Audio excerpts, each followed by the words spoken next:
ജനുവരി മാസം 18-ാം തീയതി മുതൽക്ക് 24-ാം തീയതി വരെയുള്ള എല്ലാ രാശിക്കാർക്കും ഉള്ള പൊതുവായിട്ടുള്ള ഫലമാണ് ഇവിടെ നിരൂപണം ചെയ്യുന്നത്. അടുത്തത് വൃശ്ചികക്കൂറാണ്. വിശാഖത്തിൻ്റെ അവസാനത്തെ പാദം അനിഴം തൃക്കേട്ട ഈ നക്ഷത്രക്കാരാണ് ഈ വൃശ്ചികക്കൂറിൽ വരുന്നത്. ഒരു 3-ാം ഭാവത്തിലാണ് ഈ പ്രധാനപ്പെട്ട ഗ്രഹങ്ങളൊക്കെ വരുന്നത്.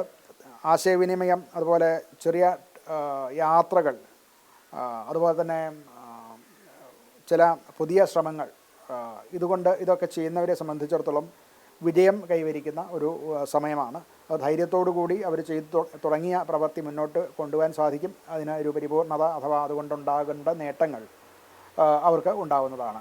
ജോലി മുതലായിട്ടുള്ളവരെ സംബന്ധിച്ചിടത്തോളം അവർ ഏറ്റെടുത്ത ഒരു ടാസ്ക് കംപ്ലീറ്റ് ചെയ്യാൻ ഒക്കെ സാധിക്കേണ്ട ഒരു സമയമാണ്. സാമ്പത്തികമായിട്ടുള്ള ഒരു സ്ഥിരമായിട്ടുള്ള ലാഭമാണ്. മറ്റ് വലിയ ദുർച്ചെലവുകളോ അഥവാ വലിയ പ്രത്യേകമായിട്ടുള്ള വരുമാനങ്ങളോ ഒന്നും ലഭിക്കുകയുമില്ല. എന്നാൽ വലിയ ചിലവും വരുന്നില്ല. സ്ഥിരമായിട്ടുള്ള ഒരു സാമ്പത്തിക അവസ്ഥയാണ് ഈ ഒരാഴ്ച ഉണ്ടാകാൻ സാധ്യതയുള്ളത്.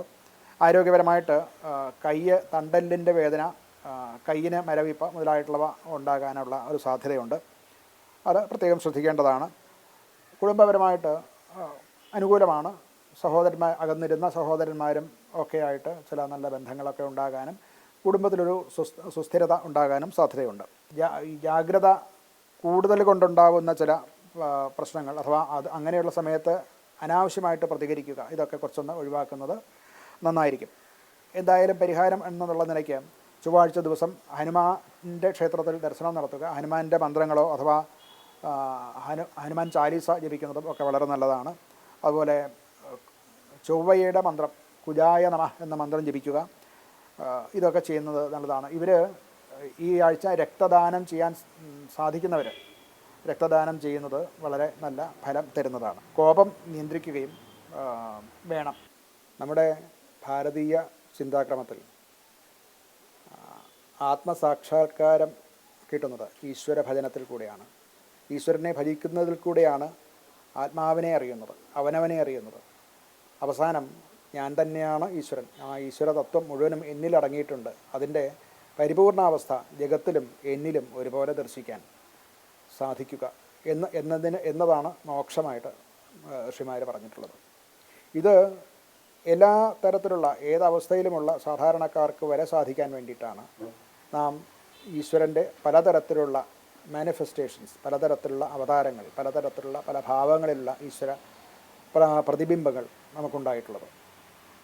എന്നാൽ അതുകൊണ്ട് തന്നെ ധാരാളം ഈശ്വരന്മാർ നമുക്കുണ്ട്. ഇതൊക്കെ ഒന്നാണ് എന്നുള്ള ബോധവും ഭാരതീയന് എല്ലാവർക്കും തന്നെ ഉണ്ട്. എന്നാൽ ഇതിലൊക്കെ ഒരു വളരെ വിശേഷമായിട്ടുള്ള ഒരു പദ്ധതിയാണ് ഗണേശ പദ്ധതി. എന്തെന്നാൽ ഗണപതിയിൽ കൂടെ മാത്രമേ നമുക്ക് ഏതൊരു ഈശ്വരനിലേക്കും പ്രവേശമുള്ളൂ എന്നുള്ളതാണ്. അതുപോലെ തന്നെ ഏതൊരു പൂജ ചെയ്താലും, ഏതൊരു ഈശ്വരനെ വണങ്ങിയാലും പൂജിച്ചാലും അവിടെയൊക്കെ ഗണപതിയിൽ കൂടെ മാത്രമേ അത് തുടങ്ങാൻ പറ്റുള്ളൂ. ഗണപതിയെ പൂജിച്ചുകൊണ്ട് മാത്രമേ മറ്റേതൊരു ഈശ്വരഭാവത്തെയും നമുക്ക് പൂജിക്കാൻ പറ്റുകയുള്ളൂ. അത് ഏതൊരു ക്ഷേത്രത്തിലാണെങ്കിലും, അത് മഹാവിഷ്ണു ക്ഷേത്രത്തിലാകട്ടെ, ശിവക്ഷേത്രത്തിലാകട്ടെ, ഭദ്രകാളി ക്ഷേത്രത്തിലാവട്ടെ, അവിടെയൊക്കെ പൂജ തുടങ്ങുന്നത് ഗണപതി വന്ദനത്തോടു കൂടിയാണ്. അഥവാ ഗണപതിയെ പൂജിച്ച് ഗണപതിയെ നിവേദ്യം കൊടുത്ത് പ്രസാദിപ്പിച്ച് അതിന് ശേഷം മാത്രമാണ് ഈ പ്രധാന ദേവങ്ങളിലേക്ക് പോകുന്നത്. അതുപോലെ തന്നെയാണ് അനുഗ്രഹ കലകളും. ആ ദേവൻ്റെ അനുഗ്രഹ കലകളും ഗണപതിയിൽ കൂടെയാണ് നമുക്ക് കിട്ടുക എന്നതും ഒരു താന്ത്രിക സത്യമാണ്. അതുകൊണ്ട് തന്നെ ഏതൊരു കാര്യം തുടങ്ങുമ്പോഴും ഗണേശ ഭജനത്തിൽ കൂടെ മാത്രമാണ് നമുക്ക് സാധിക്കാവുന്നത്. ഇത്രയും വൈശിഷ്ട്യമുള്ള ഒരു ദേവൻ, അതായത് ഏത് തരത്തിലുള്ളവർക്കും, സാധാരണ വളരെ പാമരനായിട്ടുള്ള ഒരു വ്യക്തിക്കും വളരെ ചെറിയതായിട്ടുള്ള കുട്ടിക്കും യോഗ അവസ്ഥയുടെ അങ്ങേയറ്റത്ത്, പാണ്ഡിത്യത്തിൻ്റെ അങ്ങേയറ്റത്ത് എത്തി നിൽക്കുന്നവർക്കും ഒരുപോലെ പ്രാപ്യമായതും എല്ലാവർക്കും സ്വീകാര്യമായിട്ടുള്ള ഗണപതിയാണ് ഭാരതത്തിലെ പ്രധാന ദേവൻ എന്ന് തന്നെ പറയാം. എന്ന് മാത്രമല്ല, ഇത് ലോകമെമ്പാടും ഒരു കാലത്ത് ലോകമെമ്പാടും ഈ ഗണേശ ഭജനം അഥവാ ഗണേശ തത്വം നല്ലവണ്ണം അറിഞ്ഞിരുന്നു എന്നുള്ളതിന് തെളിവുകളുണ്ട്. നമുക്ക് പ്രാർത്ഥിക്കാം ഗണപതിയെ. എല്ലാവർക്കും നന്മ വരട്ടെ. നമസ്കാരം.